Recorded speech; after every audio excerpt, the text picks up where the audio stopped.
Hey guys, thought I'd give you a quick real world review on these Visine Allergy Eye Relief drops, multi-action. Um, I get, I never had allergies growing up, but all of a sudden now when I'm an adult, I'm 42, I'll get them kind of seasonally, right? So I keep these by my computer in my home office here. And spring and fall, and I don't, since I'm new to it, I don't even know which of those is ragweed or pollen or whatever. I think ragweed's in the fall, pollen's in the spring. My eyes will start to get itchy and burny, and it usually takes me a few days to realize what's going on. And then when I do, I'll whip these out.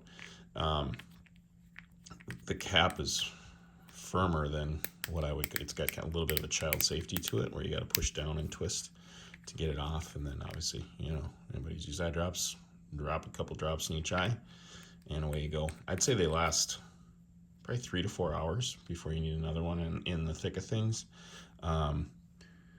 The directions say up to 4 times a day, so no worries there. Like I said, it's lasted a little longer for me in between uses, but yeah, they work great. And so if you're looking at them, I hope that helps. I've tried, there's like the regular redness ones that are fine for like kind of normal dry eye, looking at a screen all day. But if it's allergy related, these are a nice upgrade. So anyway, hope that helps out. Thanks.